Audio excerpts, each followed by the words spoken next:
to say it, but I think unfortunately we're still in a nation that people are more okay with gay slurs than they are racial slurs. And I wish that weren't the case, but I feel like we still are on that, we're still on that balance. And that's the irony of the whole thing, because we had all this great stuff happen with DOMA, and then this is happening at the exact same time, which shows you that everything is a long process. But you could call me a fad right now, it wouldn't mean anything to me. And that's what it feels like. And that's what it feels like. And that's what it feels like. So I'm going to be talking about Donald Trump, homophobia, and Dave Rubin in this video. Safe to say I'm not going to be monetized, so I'm going to start as I mean to go on. So sit back, shut your mouth, enjoy this video, and then fuck off. So everyone's favorite grifter is someone I have followed sort of closely for years. Since I used to be a big Young Turks watcher when I was about 15, 16, so 2011 onwards, and I follow them closely. So if you watched TYT at that time, Dave Rubin, of course, was pretty prominent. Not saying he was the main guy, but he was on multiple panels, and of course he had his own show, The Rubin Report, which now has 1.1 million subs. It started as one of TYT's broad array of shows, so one of the other ones I liked was like What the Flick, and there was one called Nerd Alert and TYT Sports, so Rubin Report was just another one. Now, Dave Rubin actually used to be a progressive, and kind of watching these old clips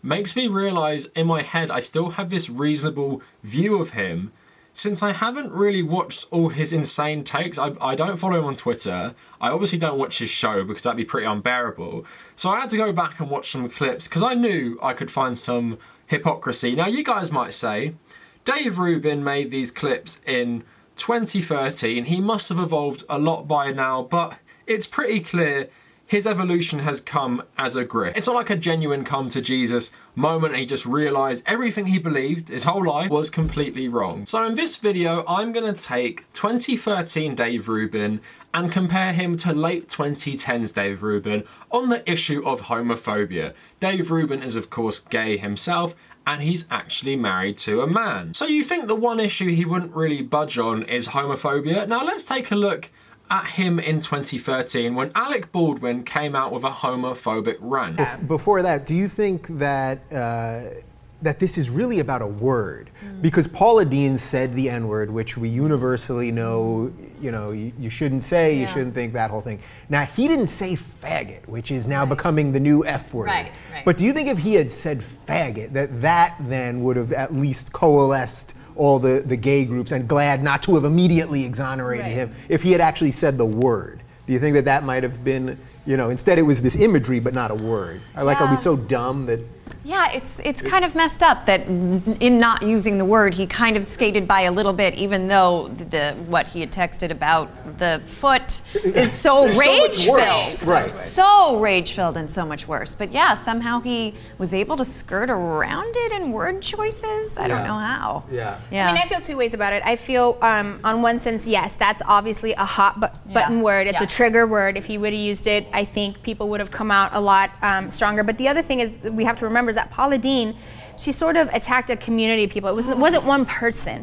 It wasn't in defense because she was provoked or anything like that. I think the difference is Alec Baldwin, though he messed up, he was provoked. This person did write something that was extremely slanderous and not okay about his wife.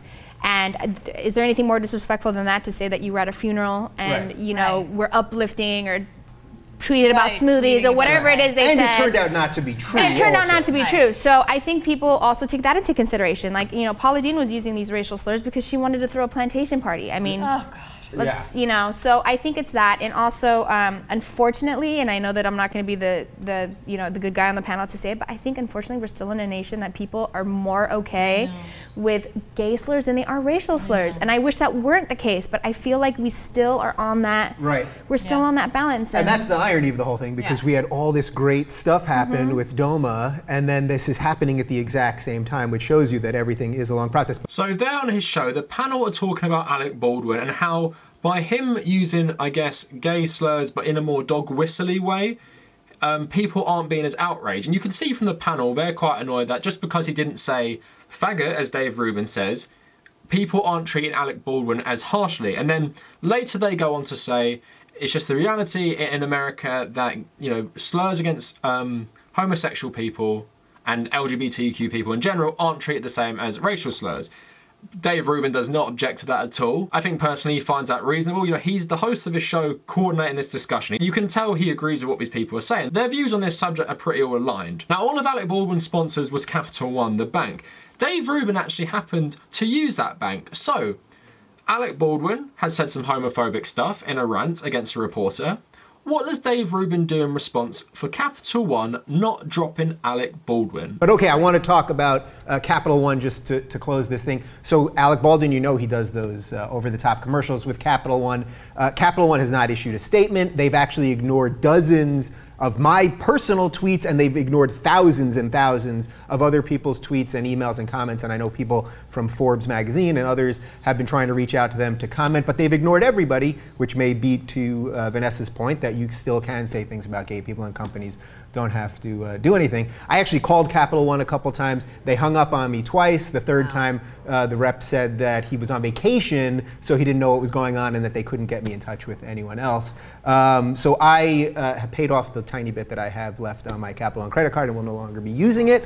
And Good for you. little something, right? It's a little, absolutely. yeah, my $25 credit limit with you people. Our numbers. Hello, Discover card. I'm on my way. So there you have Dave Rubin not only ringing up and emailing and tweeting Capital One to try and get them to have a statement on this issue, he then cancels his card. So Dave Rubin used to be a kind of activist for gay rights in some ways. He's so outraged by Alec Baldwin's homophobic rant, he does this. And the whole panel are wondering how you can get away with gay slurs. Now that obviously seems like I'm looking at some alternate dimension, but we're gonna get into all Dave Rubin's views on homophobia and even how corporations themselves handle homophobia. So Chick-fil-A, I hope I said that right, it's a weird name and we don't have it in England, but they have been having an ongoing problem with public comments made by people in the top of the company against LGBT people. So in 2012, following a series of public comments opposing same-sex marriage by Dan T. Caffey, Chick-fil-A's chief operating officer,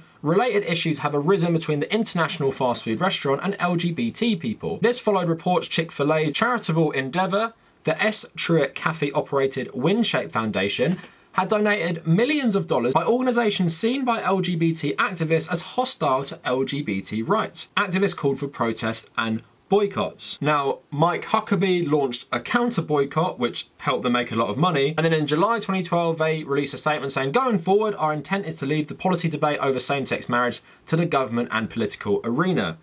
But in 2014, tax filings for 2012 showed the group stopped funding all but one organisation, which people had previously criticised, the Fellowship of Christian Athletes. In 2017, tax filings showed that a number of groups supported Chick-fil-A, expanding to include the Salvation Army, which has also been seen as counter to LGBTQ rights. In November 2019, Chick-fil-A announced it was stopping its contributions to the Fellowship of Christian Athletes and the Salvation Army. Chick-fil-A began funding a pro-LGBTQ charitable organisation that concentrates on providing food and shelter to homeless and runaway young adults. That all seems very nice. The power of protest has worked. They completely reversed their position. Of course, it's a sinister corporation which is only doing that to look good, but hey, it has done it. So what does Dave Rubin make of this? So initially in 2012, he made a joke about it. Do you guys know that Chick-fil-A has defective chicken? They only have a right wing. So that was initially making fun of the controversy, and he's obviously on the side of the people supporting LGBT rights.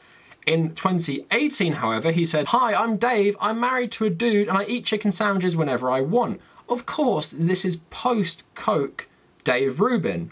Now, in 2019, he writes another tweet, "The decision, which is the decision to fund LGBT charities, makes no sense. Chick-fil-A was actually cool because it stood up to progressive mind virus, which is cancel culture. I'm not going back to that sad, dry, pathetic Burger King chicken sandwich. No way, no how.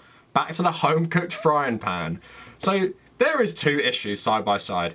Capital One not saying anything about Alec Baldwin's homophobic rant. Dave Rubin tries to contact them multiple times and then cancels his Capital One card. He effectively boycotts Capital One because he feels like they endorse homophobic views. Chick-fil-A actually does endorse homophobic organisations, and because they switched to endorse pro-LGBT organisations, Coke Rubin completely reverses his view and is completely critical of them, and now he boycotts them for being pro-LGBT. Try and get your head around that. A guy in his 40s, in 7 years, has changed so much, allegedly through political evolution, that he used to boycott companies who were homophobic, and now he boycotts companies for not being homophobic. So you can see what a sellout this guy is. He will do anything for money. Imagine debasing yourself that much, to that level, where you'll do a complete 180 and you'll actively fight against the interests of the LGBT community, which you used to passionately fight for. Now let's see how he handles when his guests have very homophobic views. So here is Ben Shapiro. Will you bake Rubin a wedding cake? Okay, so I mean, my answer is. Well, I'm married already. Right, he's married already. But an anniversary. It was my anniversary last week. An anniversary cake would have been nice. Right. So the answer is no. And the reason I won't is because as a religious Jew, I do not participate in activities that I believe are sinful. But again. So there is Dave Rubin just casually having a guest telling him that his whole existence is sinful to him. So you've got a guy sitting across from you who's just told you that baking you an anniversary cake for your gay wedding is sinful. So what does that mean, I guess, for an Orthodox Jew? It's that Dave Rubin and his husband will be tortured and burned for all eternity in hell. And he's comfortable with a guy telling him that in front of him. Not only that, he platforms on his show multiple times. Now here is the worst one. Dave Rubin, let's remind you, the guy who boycotted Capital One for not releasing a statement condemning Alec Baldwin's homophobic comments. Let's Donald Trump Jr. on his show. Now, what does he say to Donald Trump Jr. about what kinds of terms he can call Dave Rubin? Let's have a look. You could call me a fag right now. It wouldn't mean anything to me. So, Dave Rubin says to Donald Trump Jr., a guy who's the son of the most powerful guy in the world, you can call me a fag if you want. You can use a slur for me. The same slur I was actually really mad about, and I was really mad that Alec Baldwin seemingly got away with his homophobic comments because he didn't use this slur. But now, 7 years later, you can just call me that if you want. I have gay marriage now, so I'm equal. Just call me that slur because I have no self-respect and I've evolved so much. I've become so big-brained. And because I'm equal because of gay marriage, I actively fight against pro-LGBT organisations, and you can just call me a fag. So again, a guy goes from boycotting companies for being homophobic to doing so much damage to the LGBT community by telling the president's son to call him a fag and saying he'd be totally okay with that. Again, this guy has no self-respect, and it's not like he doesn't know what he's doing. Do you think he's honestly evolved? Do you think a guy evolves that much in 7 years where he will boycott a company for not condemning the homophobic comments made by a guy they employ for their adverts to telling the president's son to call him a homophobic slur? So frankly, it's embarrassing. And I think this guy is dumb personally, but I don't think these comments come from a place of him being dumb. It's because it's all a grift. He's trying to be the token gay guy for Republicans. And sadly,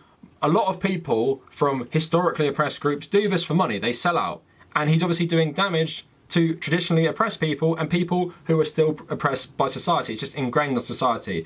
So think of all the conservatives seeing that. This gay guy obviously has equal rights to us because he can get married. So he says it's okay, we can call him a fag. He doesn't care. Gay people don't care if you say that. It's totally fine. So I'm just showing you what you already knew, but I thought you might find it interesting as I trawled through the archives of the Rubin Report and found some old clips. I found plenty of them, which might be fun to do in upcoming videos, but I just remember these statements a lot more. I'm sure there's lots of them on atheism, because he's a passionate atheist in his early days in the Rubin Report. Now apparently he's not so sure. Could it be that most of his audience aren't actually atheists anymore? So he's got to change to stay relevant and stay funded by right-wing organisations? It's frankly embarrassing. As someone who always sticks up for my political beliefs and feels like my political beliefs come from my personality and come from me as a person, come from my morals, I can't imagine doing this for any amount of money. I probably will make another one of these videos on a different topic. It's just kind of a bit of fun. But let me know what you guys think in the comments. Let me know if you liked it. Please like the video, maybe subscribe to the channel. Follow me on social media at The Cavernacle on Twitter, Facebook, and Instagram. Check out my Reddit, so that is r/The Cavernacle, that's my subreddit, and u/Tommy Cahill 1995. Good place to stay up to date with all my writing and videos. If you want to read some of my writing, please check out The Cavernacle WordPress, but also my Medium. I've only uploaded one article, but you know, it's worth a read. Also, my Patreon is in the description, and thanks to everyone who give me money there. I just really appreciate all your support, and if you made it this far, thank you for watching.